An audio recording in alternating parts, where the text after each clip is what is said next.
Welcome to the world of amazing underground animals.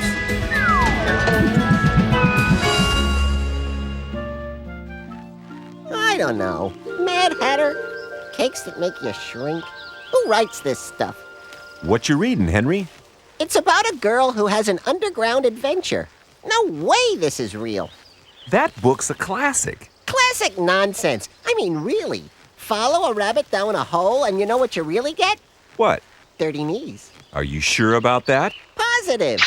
Well, here's your big chance to find out. Oh, hey, sorry, Mr. Rabbit. I didn't see you there. Come back! Looks like he's late. He's late for a very important date. Very funny. Where'd he go? Underground, Henry. That's me, all right. Follow that rabbit. Ha!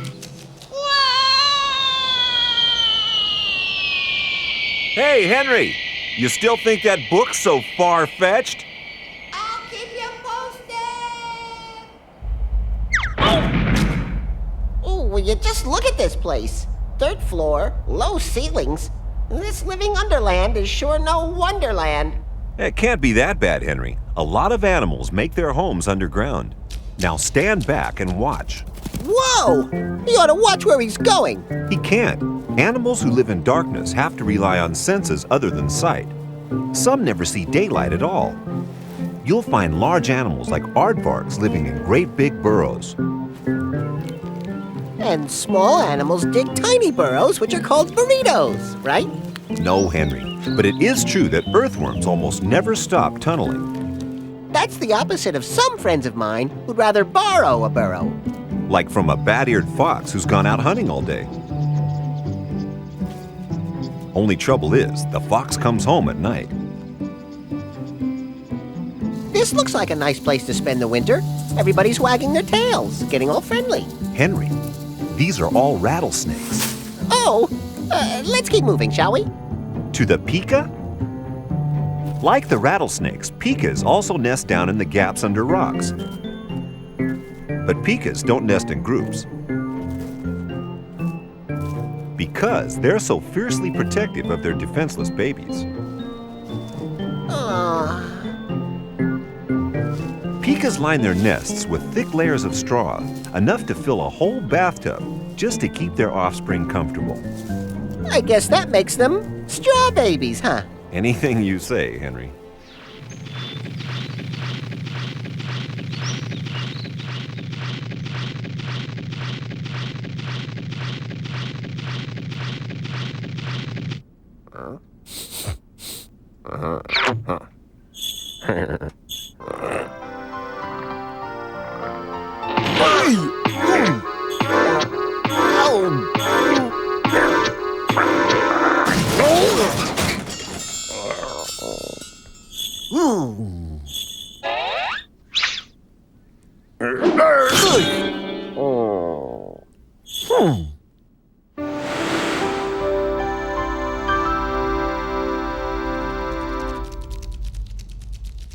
So, what happened to that white rabbit, Henry?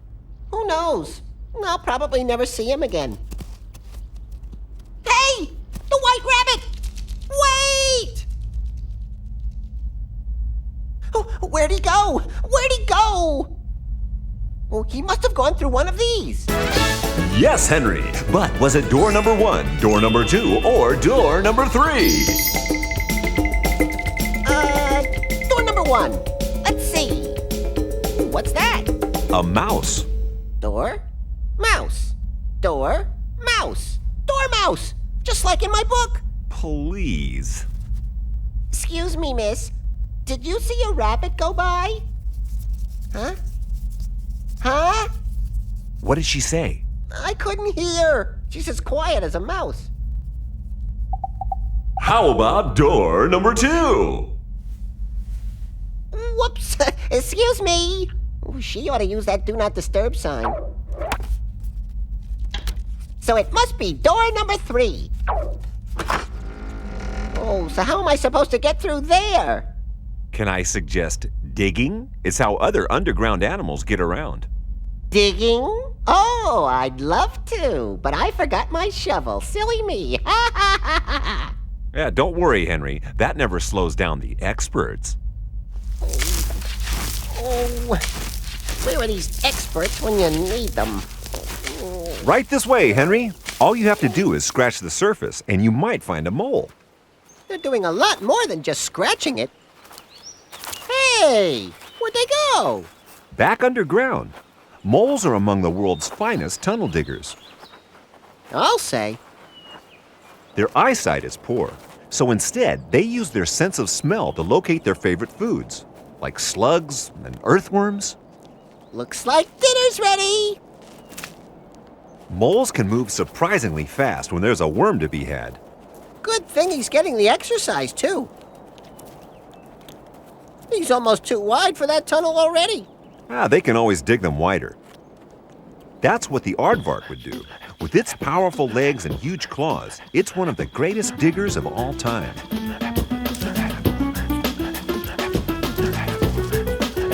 What's it digging for? Termites. Once it's found their hideout, the aardvark sticks its snout in deep and laps them up whole with its long, sticky tongue. They must be great at getting the last cookie out of the jar. Look at it go! That's amazing! In the African wilderness, there are lots of predators, but the aardvark can create a hiding place wherever and whenever it wants one. All right, Varky! I think you're safe now. Aardvarks dig big tunnel systems that can be as long as a railroad car. They forage for food from underground as well as from above. And they have ultra-sensitive noses for sniffing out termites right through walls of earth. Those guys are amazing!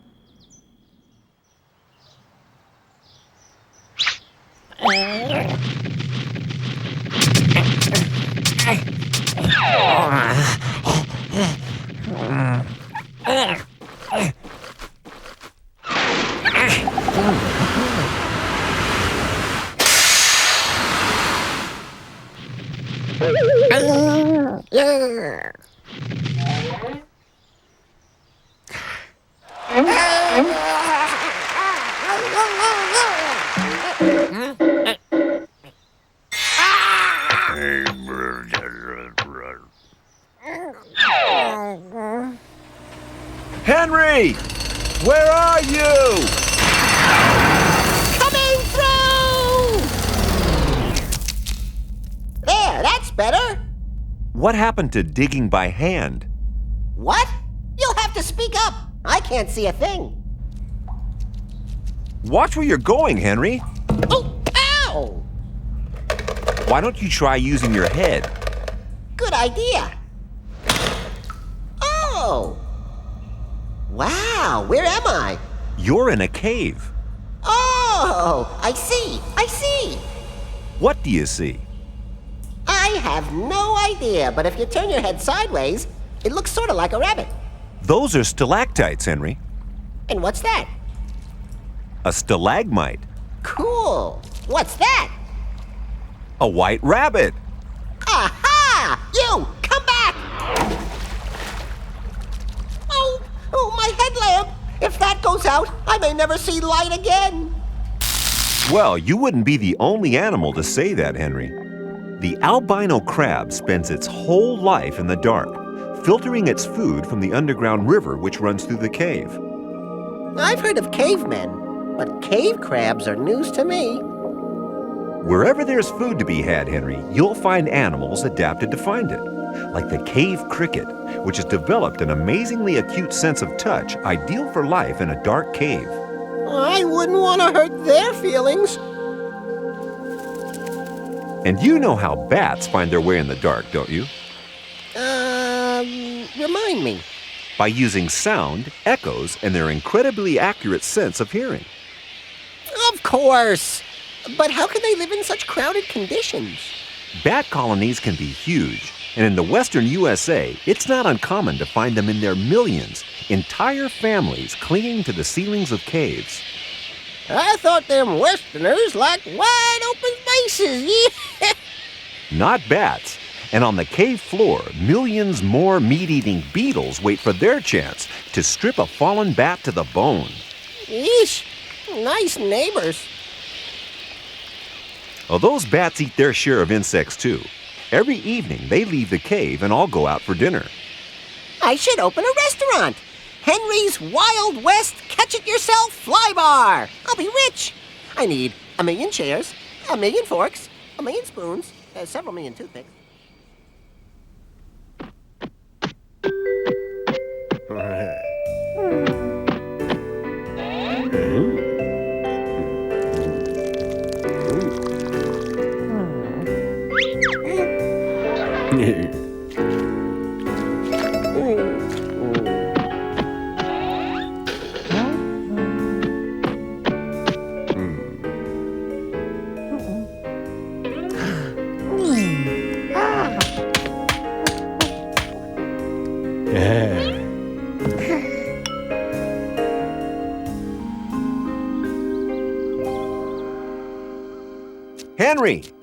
Henry, it's time for your report on earthworms.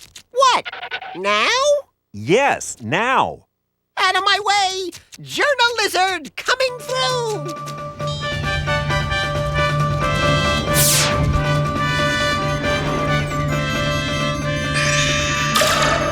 Tonight, Tapir leaves the tap running, and stand-up Comet Cobra gets a glowing review.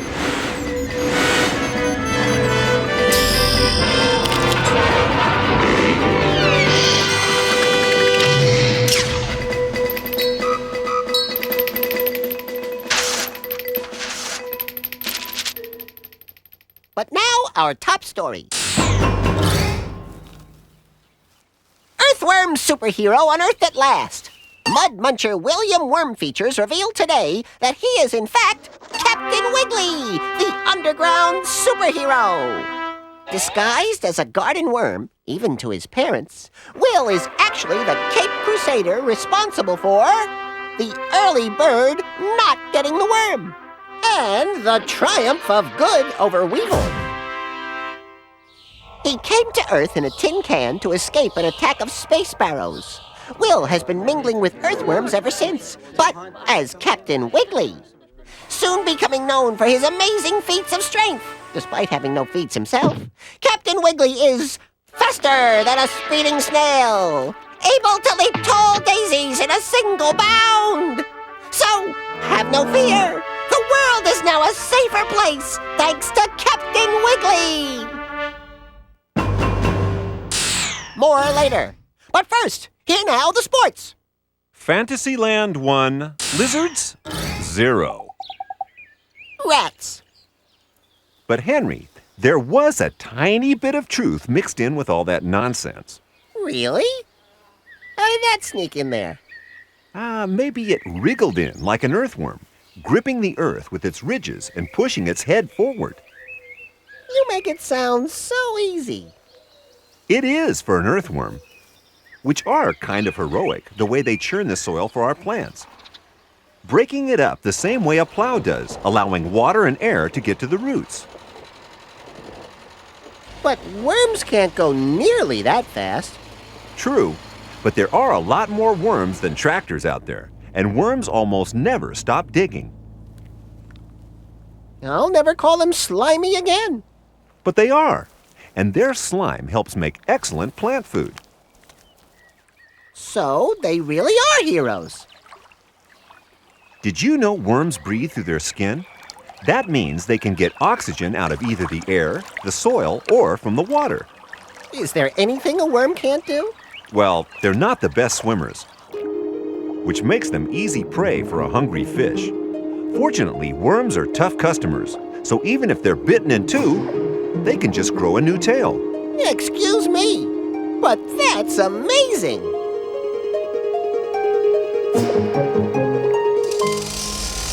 Curiouser and curiouser. There's a whole city down here with its own mega apartment buildings. Henry, it's not polite to stare in windows. That rabbit must be here somewhere. Come out, out wherever you are! Aha! Nope, that's a burrowing owl, Henry. Gotcha! And that's an underground wasp nest. You better buzz off quick. Bunny rabbit!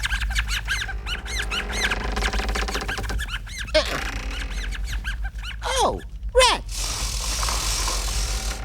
This isn't turning out to be the hair-raising experience I had in mind. He's behind you. Say, do you smell carrots? I said he's behind you. Yeah, like I'm gonna fall for that one. Well, you just missed him. It's true. I do miss him. That cute nose and long fuzzy ears. Lost and alone in the big, crowded, heartless city. I only wanted to say sorry. Oh, brother Henry, it's not so bad. Termites live in underground cities in numbers up to 5 million, and you don't see them complaining. 5 million? And not one of them wants to move out to the country? Termites survive by working together for the good of the colony. There are soldiers with their huge fighting jaws. And the small white workers who, despite being blind, do all of the building and digging for the colony. They also look after the queen, catching her eggs as quickly as she can lay them. And that's part of the queen? She's huge! Yes, and she's the mother of every single termite in the colony. Is that the colony? That's the mound they build above it, and workers come out every day to gather food. But actually, the heart of the city lies deep below the surface. I never knew termites were so deep. I'll bet you didn't know about these guys either. They're naked mole rats. Maybe he's embarrassed. Do you think he wants to make a grass skirt out of that stuff? They have no fur because they just don't need it, Henry. They spend their entire lives in a warm underground colony full of tunnels and specialized rooms. They have a toilet room, a dining room, and a nursery where the babies are being fed by their mother, the queen. Coochie, coochie, ew. This queen makes all the babies for the colony. She can produce nearly 50 offspring in a single year. She must love Mother's Day. Although they're mammals, these mole rats behave more like insects. Like the termites. Right. And as with many big families, everybody has to help out with the childcare. What a drag. You call that brotherly love? Oh. But Henry, maybe that's the only way he can get the young ones into the dining room. Living underground gives the mole rat safety from most predators. And although their vision is terrible, their sense of touch is great. Add that to their large front teeth, which are perfect for digging, and you'll see they're well adapted for life in the dark. What a pity. With a face that handsome, it's a shame we don't see more of him. Henry.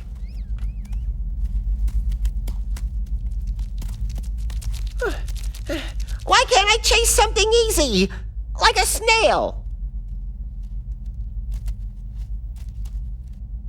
Oh.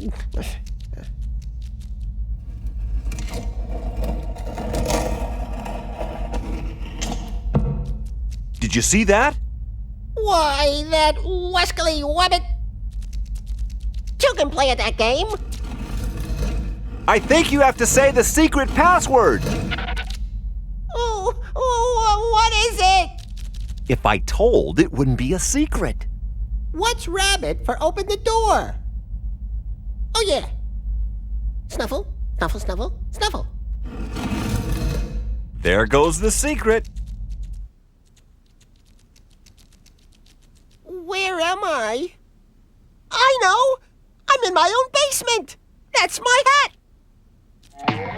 Stop it! You're a top hat, not a hop hat. Maybe there's something inside. I'll see about that. Abracadabra! Abracabrat! Come on out! Whoever's in my hat! You, Rabbit, get your own formal attire. Everybody's got to live somewhere, Henry. And look where he spilled his raisins. that makes me mad. You go out for a few minutes and what do you find? Somebody's moved into your basement without even asking. There's not a lot of asking permission in the wild, Henry. Think how you'd feel if you were this aardvark who goes out at night to hunt for a few termites. His burrow isn't empty for long before there's a serval sleeping in it. Servally nut! And if it's not a serval, then maybe it's a bat-eared fox who drops by for a nap. Now that would drive me batty. Or a hyena might make itself at home. This is no laughing matter. With the sun just rising now, can you guess what time it is? Time to dig a new burrow. I think so. But not all second-hand homeowners are intruders. Sometimes holes are left empty. On the high, dry plains of South America, burrowing animals like these maras have to keep moving, always searching for the place where the grass grows greener. And when they go, they leave behind their burrows for any animal hardy enough to stay behind. Rent-free? As free as a bird, Henry, which is just the right price for this burrowing owl. With a name like that, I thought they'd dig their own burrows. They can, but why bother when there's a marvelous mara hole ready to go?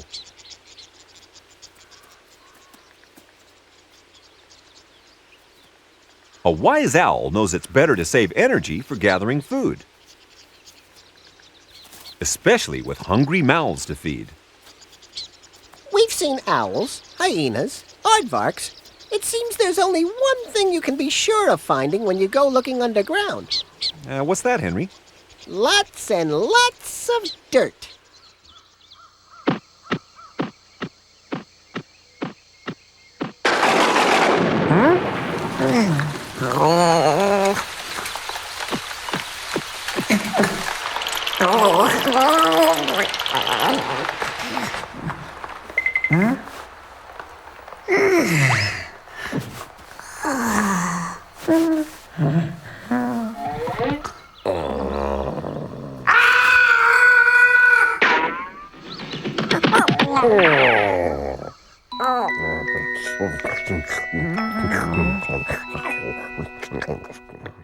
More tea, Bunny?